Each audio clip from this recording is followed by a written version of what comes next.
Okay, back to where we left off. We were doing the area formula here. So I was going to type this in. It would be 6 times 18 times sine of 130 degrees. You'll hit enter before you hit divide by 2. And our answer should come out to about 41.4. Okay, the next one, the equation of a circle. The equation of the circle is given. What is the diameter of a circle? Alright, your equation is x minus h squared plus y minus k squared equals r squared. So they did not give us the diameter or the radius in this, so we need to use our distance formula in order to find that. So the distance from a point on the circle to the center is what we're going to use to find the radius. So let's do our x's first. That would be x minus negative 1 squared plus our y, 2 minus 4 squared. This is our distance formula. So this comes to a plus sign, so that's 36 plus 2 squared is 4. So we're going to get square root of 40.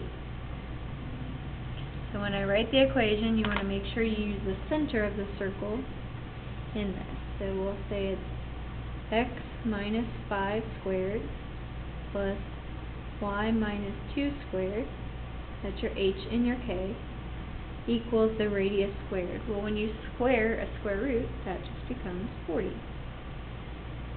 The other thing it asks for the diameter. So if you take the square root of 40, is about 6.32, we'll say. So the diameter is, you would take that answer times 2. So we'll say it's about 12.64. If you just times it by 2 on your calculator, it actually comes out to 12.65 with rounding. But if you just take that times 2, I would accept either answer. Alright, now we're going on to circles. The next unit we did, we're trying to solve for the question mark. In this case, the angle equals 1/2. So we take the big arc minus the small arc. That's when you have an arc or an angle located on the outside of the circle. So our angle is the question mark, so x equals 1/2. Your big arc's 180 minus your small arc is 70. So 180 minus 70 is 110. And half of 110, the question mark, is 55 degrees.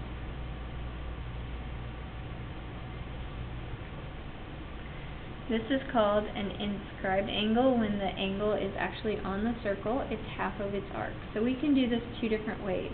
We're trying to solve for x. So maybe I'll take 180 minus 79 to figure out what that is. 180 minus 79 tells me this angle is 101 here. So I know the formula for this is the angle equals half the arc. So 101 equals 1/2 of 40x plus 2. This is just one way to do this. There's multiple ways to do it, but I'm going to distribute the 1/2. So 101 equals 20x plus 1. We'll solve by subtracting 1 to the other side. So 100 equals 20x. So when you divide by 20, that equals 5. That's 2 of our circle things we had to know. The next question we have is another circle one. This one is finding arcs. When the angle is located inside the circle, then you add the 2 arcs together. So the angle equals 1/2. I always put like big arc plus little arc, or small arc. Shorter word. So the angle is 95x minus 1 equals 1/2. And Kind of running out of room here, but we're going to add these two arcs together. 53 plus 136x minus 1. Okay, so you can combine like terms, then distribute. That's usually what I do. So I'm going to write 95x minus 1 equals 1/2. If I add these together, I get 136x plus 52. Again, that's optional whether you want to distribute or do that first. Then I'll distribute 1/2 to each of those. So 136 divided by 2, half of that is 68x. 52 divided by 2, which is half, is 26. Now you subtract to get your x's on the same side, so I'll take 95 minus 68, which is 27x. I'll add 1 to the other side, that makes 27. So you divide by 27, x equals 1. This one has us go one step further. It wants to know the arc measure for TU. So I'm going to take and look at TU right here, and I'm going to plug in 1. So I'll write this side. 136 times 1 minus 1. Well, 136 minus 1 is really just 135.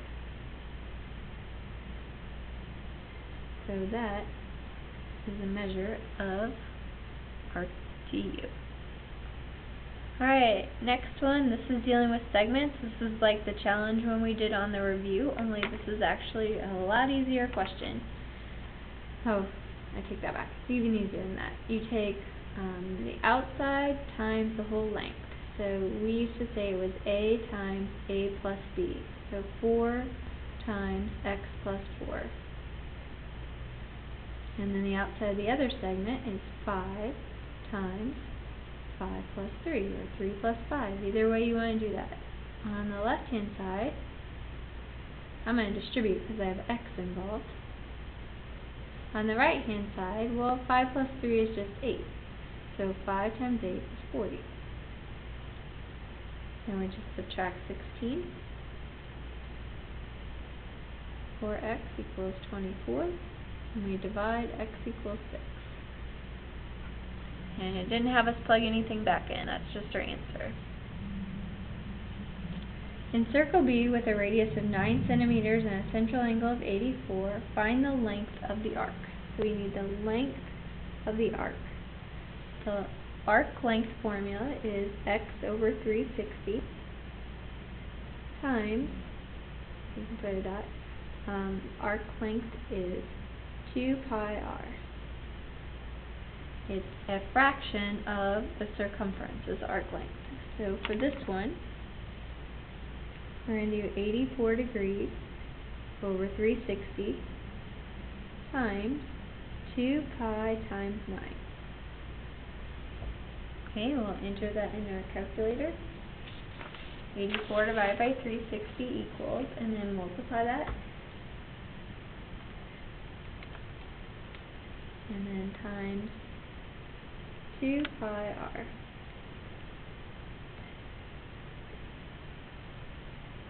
And I get about 13.2, or it says nearest tenth, so we'll say 13.2.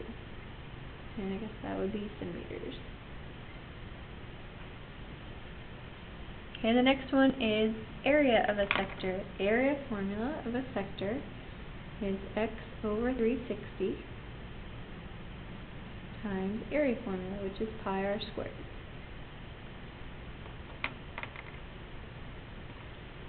So 132 degrees over 360 times pi times 6 squared, pi r squared. So we'll plug that in, and it should come out to 41.5 inches squared, because area is in units squared. These two-dimensional shapes that are composite shapes, we try and figure out what shapes do I see. So in this shape, I see a triangle, and I see a square. So I'm going to do two things. I'm going to do a triangle, and then I'm going to do the square, and then I'm going to add the two together. The triangle formula is area equals 1/2 base times height. So our base of the triangle, if I add all these together across there, that would equal, let's see, 6, 7, 8, 9, 10, 11, 12. And the height of the triangle is shown over here on the side, so that's times 9. So I'll multiply those three things together, and I get that area is 54. The square I can see down here is 6 by 6.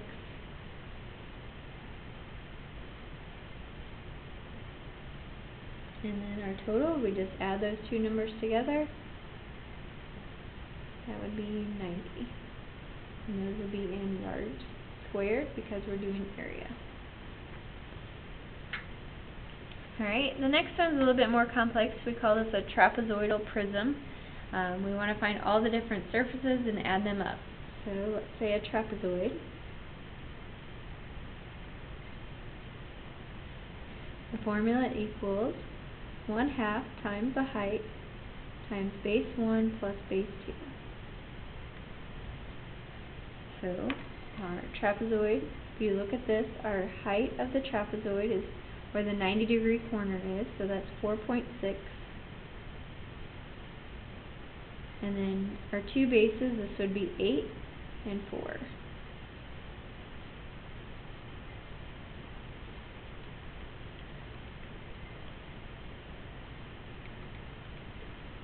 That comes out to 27.6. Some of us probably wouldn't have done the half. It's because if you'll notice you have this side of the trapezoid and you have the back side. So if you times this number by 2, then we have 55.2 is the area of the trapezoid. Okay, in this picture we have lots of rectangles. You could have this rectangle here. That would be an 8 by 8. Okay, you can have the ones on the sides. Those would be 5 by 8. And I'll put times 2 because I have the front one and I have one over there. So I'll put times 2 of those. And then I have the very bottom, which is this area down here.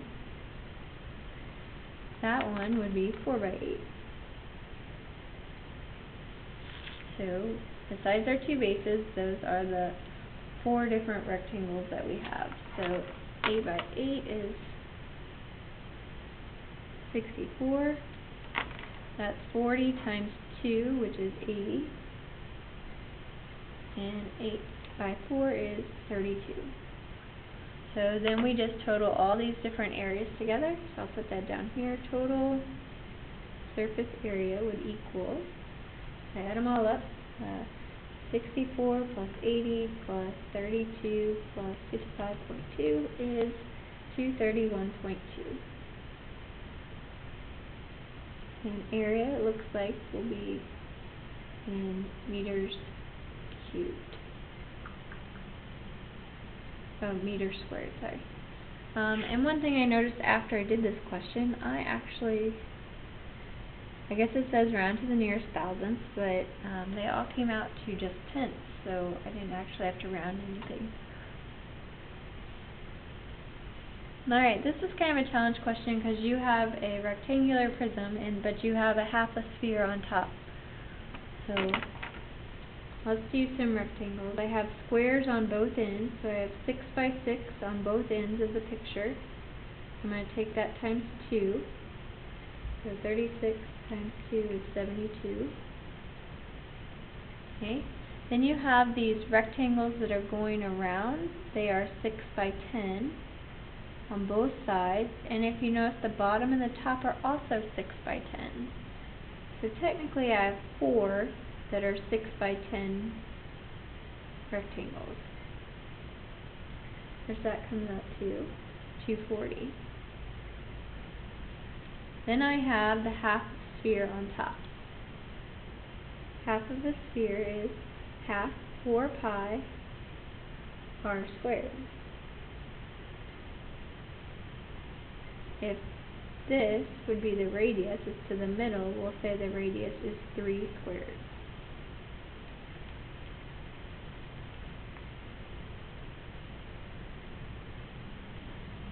one says the nearest thousandth, so I will be taking 56.549.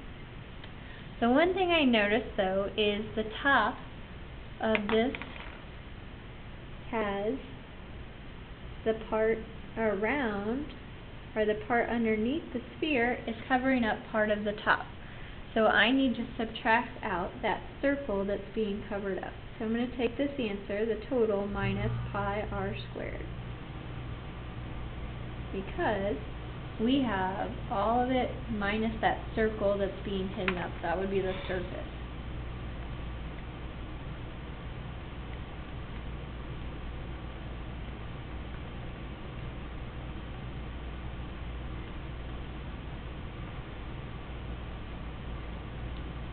So my total comes out to 340.275 yards squared.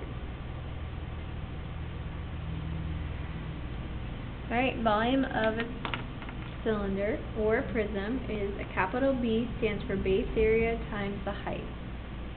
The base is a circle. So we're going to take pi times 6 squared, that's the circle base, and then times the height, which is 4. I'll type that in my calculator. And again, it says thousandths, so we'll say that is 452.389. I guess volume is miles cubed. It'll be really a lot. Alright, surface area, volume. Next one is the volume.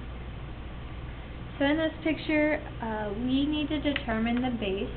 The volume of a pyramid is 1/3 the capital B for base area times height.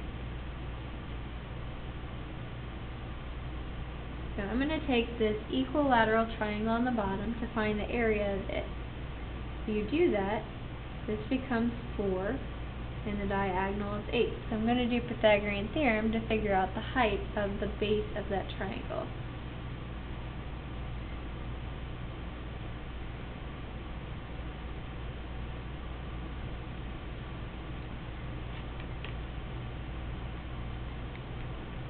So 64 minus 16 equals 48. So we'll square root that.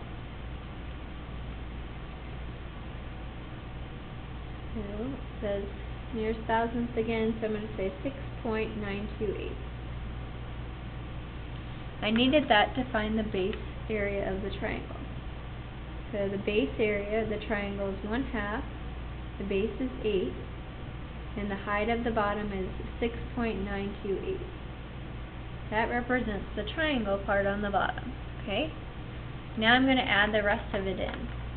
This part's 1/3 times that answer, and the height of the pyramid is 12. Okay? So your calculator can do all that at the same time. If you have a fraction button, you can use it. The only thing I would suggest is not putting 0.3 for 1/3.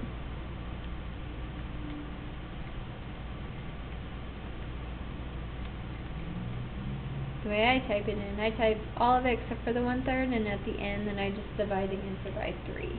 So that's the same as taking 1/3. So this comes out to volume equals 110.848 meters cubed.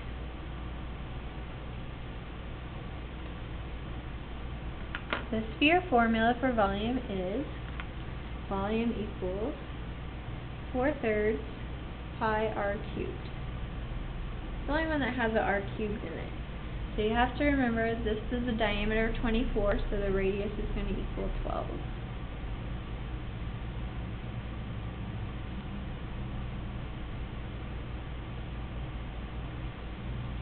So 4/3 pi r cubed, so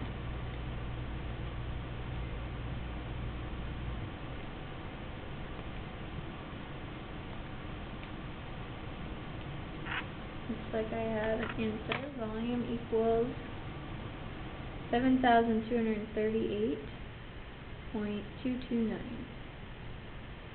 MV kilometers cubed. Be a really big sphere.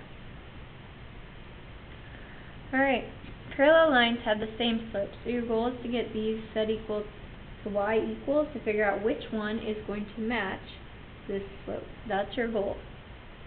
So the first one, if you subtract 2 to the other side, you get 3y equals negative 2x plus 12. If you divide that all by 3, you get y equals negative 2/3 x plus 4. So this one's 2/3 and that one's negative 2/3, so those are not the same. So I'll do the next one. If I add 2x to the other side, I get 3y equals 2x plus 9. This time when you divide everything by 3, I get y equals 2/3 x plus 3. Well, that has the same slope as that one, so B was the correct answer. Perpendicular lines mean that you have to have opposite reciprocal slopes.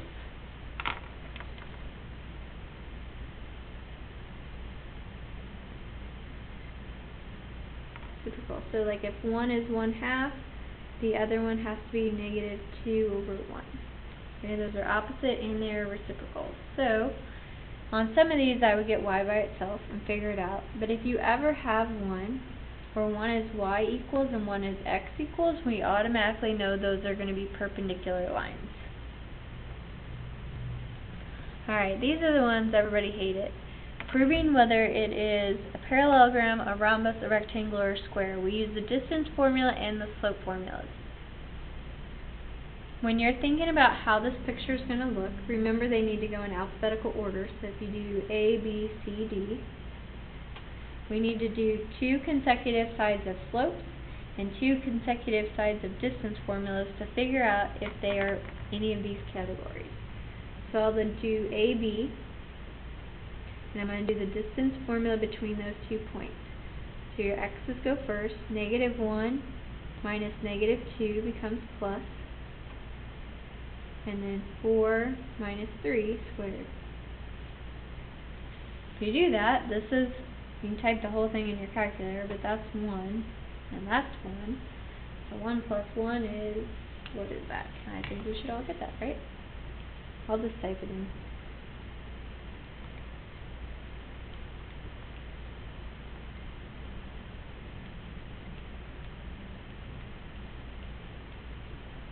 It's square root of 2. And then we do side BC. We want to know if the consecutive sides are going to be the same. Is it going to be a rhombus or a square? So 0 minus negative 1, and then 2 minus 4.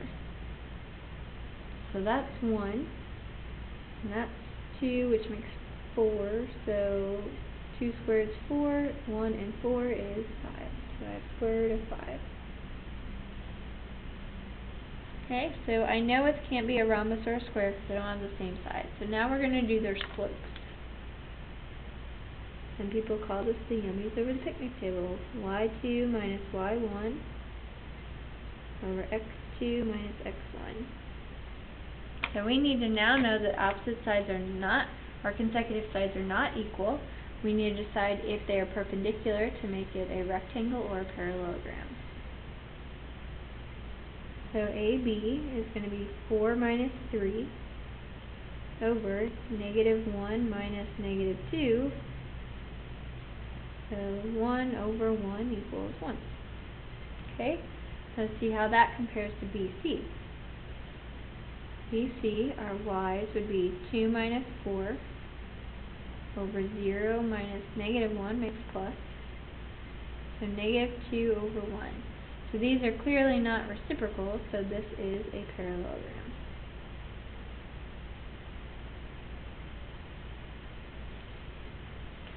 When you're trying to find the missing point, it says we're trying to make a parallelogram.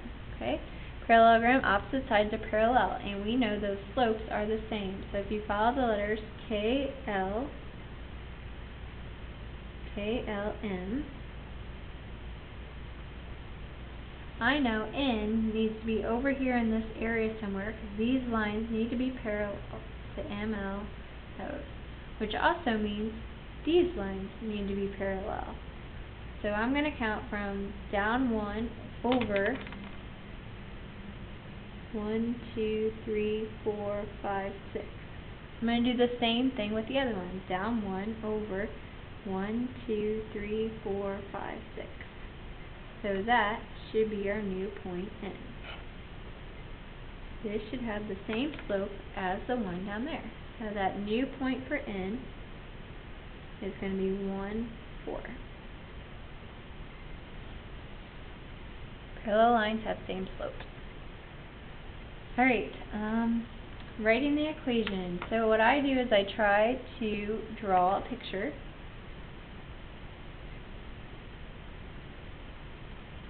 I have the point -1, 2. That's your focus point. And then you have a directrix at 4. Okay, so I know that the center of the vertex of the parabola is halfway between the focus and the directrix. So if this is at 2 and this is at 4, this point right there must be the vertex. So my vertex is going to be at -1, 3. That's your H and your K. To find the A value, A equals 1 over 4P. P represents the distance from the vertex. This is not drawn to scale, but P represents the vertex distance from the vertex to the focus. So A would equal 1 over 4 times, this one is going down 1, so we'll say -1. The distance between those 2 points. So A equals -1/4. So your equation for your parabola should be y equals -1/4 times x. Again, when you have minus and negative, you're going to make that a positive. And then plus the k at the end, so plus 3. That is our equation for a parabola. So the important thing to remember is this formula, and that formula I think is given to you. Alright, the last unit we did was on probability. Probability Jack remembers his homework's 0.89, probability that he will forget it. You just subtract that from 1. So 1 minus 0.89 equals 0.11.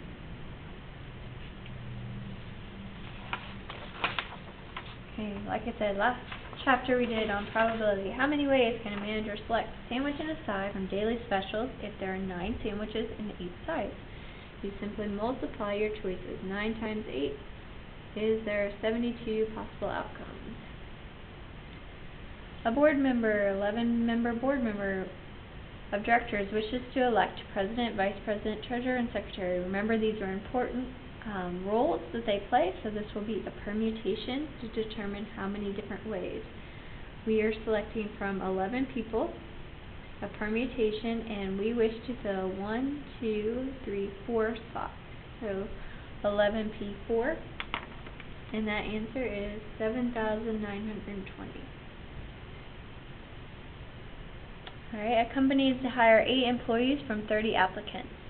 Let's see what it's asking for. What's the probability that 6 of the new employees are women? So it does want gender specific here. We have 12 women and we want 6 women. So you're going to start off with 12C6 times, then you have to do the men. If you want a total of 8 new hires, you have to figure out, well, if you hire 6 women, then you would need 2 men. And that whole thing goes over the total. This should add up to 30 employees, and those numbers will add up to 8 new members. So when I type in my calculator, I type the top part in and hit enter before I type in the bottom part. So if you're using this kind of calculator, I would do 12 math, arrow to probability and down to C, 6 times 18 math, C, 2, I hit enter, and then I just go right into divide by 30, C, 8, enter. So that is our probability. We're going to round to 4 decimal places on this, so 0.0242. 47% of students have a sibling and a pet, so that's key, they got both. 72% of students have a sibling. If a randomly selected student is known to have a sibling, find the probability that they also have a pet. Remember, the word if is like the word given. Okay? So both goes on top, 47, over given they have a sibling. 72% have siblings. So we'll divide those two and get 0.6528. Alright, almost done, guys. Last two. Clubs. Just so you know, no matter what suit it is, there are 13 cards in a suit out of 52. So the first card is replaced before the second card is drawn. We're finding probability of a club. So there's 13 out of 52 times 13 out of 52. It doesn't go down because we replaced the first card. So that's 0.0625. The next part, the first card is not replaced on this one. So you're going to do 13 out of 52, but because we're drawing the same card, this time we're going to multiply by 12 out of 51. It's going down because that card was not replaced. So it's 0.0588. Last thing, filling in a two-way frequency table. This one has 194 people. So I put that in the grand total. We'll do some subtracting here. 194 minus 100 makes this 94. Let's see, here's another spot we can fill in.